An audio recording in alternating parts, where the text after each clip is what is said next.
तो मेरे पिताजी के ऊपर चौधरी भजन लाल जी ने झूठी टाटा 302 लगवाई। मेरे पिताजी के ऊपर हुड्डा साहब ने भी अपने समय पे केस दर्ज कराए। 800 करोड़ में कितनी जीरो है ना, मौजूदा विधायक और अघोषित विधायक दोनों ने नहीं पता। ये सिर्फ और सिर्फ इसलिए किया गया है कि वे ने सोचा है कि हम बहादुरगढ़ के चौधरी बन जाए, कि भाई ये वो लोग हैं जो भू माफिया थे या पता नहीं क्या करया करते। अरे काका साबित कर। सिर्फ अपनी क्रेडिबिलिटी दिखाने के लिए मैं फलाने मंत्री न जानू हूँ, उसके लिए तो किसी ने रुपये देगा वे बुला लेंगे, लेकिन इतनी भी औकात नहीं कि डीसी रेट पे लगवा दे किसी ने नौकरी। ऐसा क्या प्रोजेक्ट आ गया बहादुरगढ़ में जिससे मुझे ये लगे कि भाई हाँ विधायक जी ने ये काम किया है। जो नारियल 5-7 रुपये में मिल जाया करता वो आज 200-200 रुपये मिलने लग रहा है। क्यों? एक बार चुने हुए विधायक पोड़ा है, फिर अपने आप ने स्वयं सरकार द्वारा बने हुए विधायक फोड़ा है, और फिर जिस काम के लिए फोड़ा है उसी काम की खिलाफत करने के लिए भाजपा का ही आदमी अखबार में खबर देता है। नमस्कार, डिजिटल हरियाणा पर आपका स्वागत है। मेरा नाम मोहित गोयत है। सरकार बने लगभग 1.5 साल के करीब समय जो है वो हुआ है, 2 साल नहीं हुए हैं। और बहादुरगढ़ को लेकर दावा किया जा रहा है कि बहादुरगढ़ में 1.5 साल के अंदर ही 800 करोड़ रुपए के विकास कार्य निर्दलीय विधायक राजेश जून ने करवा दिए। ये दावा जो है वो विधायक जी कर रहे हैं, और इसी दावे के बराबर में एक दावा जो है वो सत्तासीन पार्टी भारतीय जनता पार्टी से जिन्होंने चुनाव लड़ा था, दिनेश कौशिक, वो दावा कर रहे हैं कि ये काम तो मैंने करवाए हैं। भूपेंद्र राठी इस वक्त मेरे साथ हैं। नफे सिंह राठी की राजनीतिक विरासत को ये आगे बढ़ा रहे हैं। क्या बहादुरगढ़ में 800 करोड़ के काम हुए हैं, और अगर हुए हैं तो पहले से बहादुरगढ़ कितना बदल गया? वो बातचीत हम इनसे करेंगे कि आखिरकार अब बहादुरगढ़ के हालात क्या हैं। भूपेंद्र भाई, क्या हालात हैं? 800 करोड़ के विकास कार्य मात्र 1.5 साल के अंदर एक इंडिपेंडेंट एमएलए ने आपके इलाके में करवाए हैं। हालात क्या हैं, बताएं। 800 करोड़ में कितनी जीरो है ना, मेरे ख्याल से हमारे मौजूदा विधायक और अघोषित विधायक दोनों ने नहीं पता। मतलब 800 करोड़ अमाउंट कोई छोटी अमाउंट नहीं होती, जो चुटकी बजाई और वो काम हो गया। अगर इतने पैसे का काम विधायक जी ने पास करवा दिया, धरातल पे कुछ तो दिखना शुरू हो, शहर में हल्के में कहीं तो दिखे कि मुझे ये काम होने लग रहा है। जो नेशनल हाईवेज बन रहे हो सेंट्रल गवर्नमेंट के, गवर्नमेंट ऑफ इंडिया के प्रोजेक्ट्स हैं, उसमें मौजूदा विधायक का कोई लेना देना नहीं है। ऐसा क्या प्रोजेक्ट आ गया बहादुरगढ़ में जिससे मुझे ये लगे कि भाई हाँ विधायक जी ने ये काम किया है? कोई एक चीज़ तो हो, श्रेय लो आप, लेकिन काम का, बिना काम का नहीं।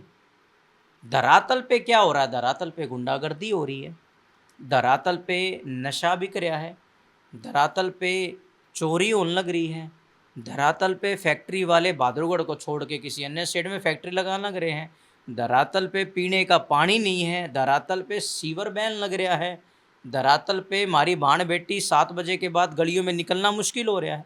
ये काम है बहादुरगढ़ में, 800 करोड़ वाला कोई काम नहीं है। लेकिन अगर 800 करोड़ की विधायक की बात को माने तो प्रतिदिन 1.5 लाख रुपए बहादुरगढ़ के विकास पर खर्च हो रहा है, और आप कह रहे हो कि हालात ज्यों के त्यों, कोई बदलाव नहीं है। कैसे? अगर बहादुरगढ़ में इतना विकास हो रहा होता तो मुझे नहीं लगता कि रोज़ जब बहादुरगढ़ का बाशिंदा अखबार खोलता है तो उसको ये खबर सुनने को मिलती कि आज फलाने जगह जगह चोरी हो गई है, फलाने थाने के आगे किसी को मार के घेर दिया है, फलाने गलियों में सीवरों का पानी बह रहा है, फलाने घरों में गंदा पानी पीने की वजह से अस्पतालों में लाइन लग रही है, या फलाने जगह पे हाई टेंशन की तार इतनी नीचे है कि बच्चे छत पे खेलने चले जाए तो उसको खतरा हो रहा है। ये वो चीज़ें हैं जो रोज़ बहादुरगढ़ में आम जन सहन कर रहा है, भुगत रहा है। बहादुरगढ़ में 800 करोड़ रुपए लग जाए तो बहादुरगढ़ नहीं बोलेगा कि भाई मेरे 800 करोड़ रुपए लग रहे हैं। कनाट प्लेस में आप जाओ तो कनाट प्लेस में किसी से पूछोगे तो वो कहेगा नहीं कि हाँ यार मैं कनाट प्लेस में रहता हूँ, इतना सुंदर जगह है।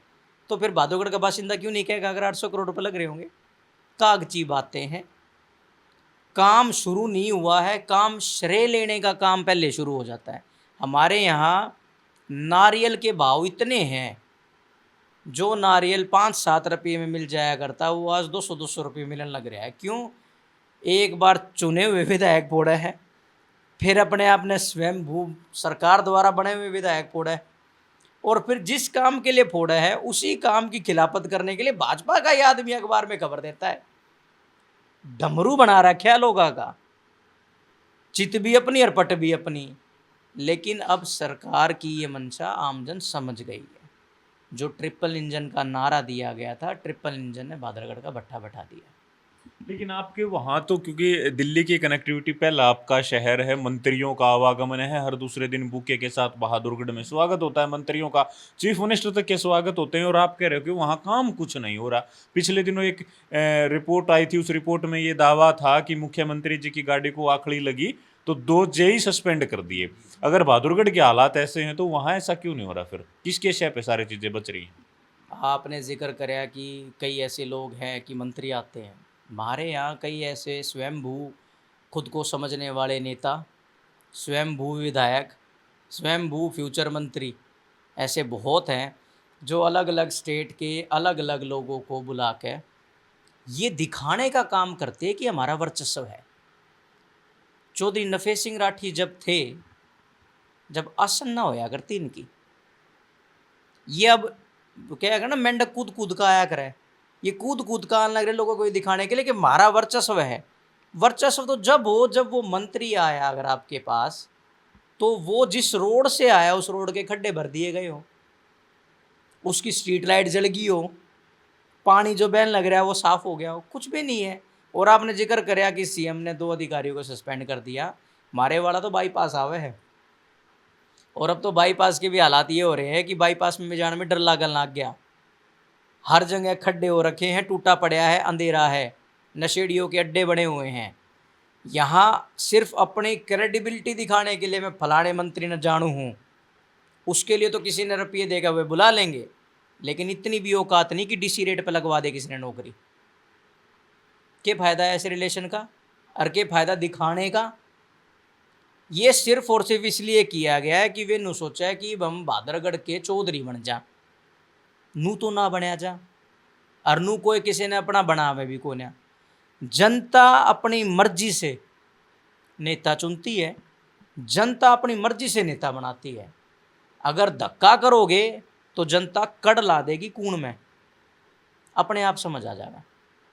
अगर बहादुरगढ़ के हालात इतने बुरे हैं तो वो मतलब लोग कैसे उस चीज को सरवाइव कर रहे हैं, और वो आवाज किस लिए नहीं उठा पा रहे कि भाई वो अपने विधायक को कहे ना कि वो 800 करोड़ कहाँ गए, जिसका आप कथित दावा कर रहे हैं कि ये मेरा लाया हुआ विकास कार्य है, मैं 1.5 लाख रुपए बहादुरगढ़ पर प्रतिदिन खर्च करवा रहा हूँ सरकार से लेके, वो चीजें दिख क्यों नहीं रही? आप ये देखिए, अभी जनता टीवी पे एक डिबेट थी, विधायक जी से सवाल पूछना था, तो मैंने अपने वाजिब सवाल पूछे एक आम नागरिक होने के नाते कि भाई बहादुरगढ़ की जनता की आवाज़ विधानसभा में बनाओ, उनसे पूछो सरकार से कि मेरे हलके में 400-500 लोगों से फिरौती मांग ली जो दे आए, उसके लिए सरकार ने क्या करा?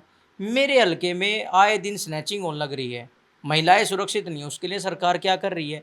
मेरे हलके में गलियों में सरेआम नशा बिकन लग रहा है पुलिस के पैरे में, अगर कोई आम नागरिक कंप्लेंट करता है तो पुलिस वाला ये कहता है तू क्यों अपनी ज़िंदगी ख़राब करने लग रहा है, चाकू मार देंगे ये, और शाम को उसी पुलिस वाले के साथ वो आपस में बांट रहा होता है। वैसा मेरे हलके में पीने का पानी नहीं है, वो बहादुरगढ़ जो दिल्ली, अगर हम जोरदार रुक्का मारा तो दिल्ली में आवाज़ जाएगी, लेकिन हमारे यहाँ पीने का पानी नहीं है, मोहल्ले का पानी पीना पड़ रहा है। ये वो समस्या है जो बहादुरगढ़ के लिए विधायक जी को सदन में उठाना चाहिए थी। विधायक जी तो अपनी पर्सनल चीज़ें कंप्लीट करने लग रहे हैं, और जब ये सवाल किया गया तो विधायक जी मेरे ऊपर कटाक्ष कर रहे हैं कि भाई ये वो लोग हैं जो भूमाफिया थे या पता नहीं क्या कराया करते। अरे काका साबित कर, साबित कर। मेरे पिताजी के ऊपर चौधरी भजनलाल जी ने झूठी टाडा 302 लगवाई, मेरे पिताजी के ऊपर हुड्डा साहब ने भी अपने समय पे केस दर्ज कराए, एक में भी सजा नहीं हुई, बाइज्जत बरी हुए सारे। पुलिस ने भी मुकदमे कैंसिल करे, एक और शराब भी मर गया था दारू पी के, उसमें भी मुकदमा कैंसिल कराया, ये कह के कि नफे सिंह राठी का कोई लेना देना नहीं था। आरोप लगा हुए हैं विधायक जी आप एक संवैधानिक पद पे बैठे हो, मैं तो आपसे उम्र में बहुत छोटा हूँ, फ़र्ज़ तो आपका ये होना चाहिए था कि भी हाँ बेटे ने कही है ना भाई, ये बात मैं विधानसभा में ज़रूर रखूँगा कि मेरे हल्के में क्राइम क्यों बढ़ने लग रहा है। लेकिन उसका कारण ये है कि रीढ़ की हड्डी को ना बोल नहीं सकते, डर लग गया है, और वो डर इसलिए लग गया है क्योंकि बदमाशा ने जब नफे सिंह राठी को नहीं छोड़ा तो ये किस खेत की मूड़ी है। ये बात है। तो ये बहादुरगढ़ के हालात हैं जो आप लोगों ने अभी भूपेंद्र के मुंह से सुने हैं। हरियाणा की सरकार, मुख्यमंत्री जो दावा करते हैं 800 करोड़ का दावा, जो निर्दलीय विधायक और सत्तासीन पार्टी के अघोषित विधायक जो दावा करते हैं, वो दावा धरातल पर कहां दिखाई देता है, ये बात भूपेंद्र ने आप लोगों को बखूबी बताई है। और बहादुरगढ़ के जो हालात हैं वो बखूबी आप लोगों ने समझे हैं। सरकार की और भूपेंद्र की बातों से आप कितना इत्तेफाक रखते हैं वो हमें कमेंट बॉक्स में जरूर लिखें। शुक्रिया।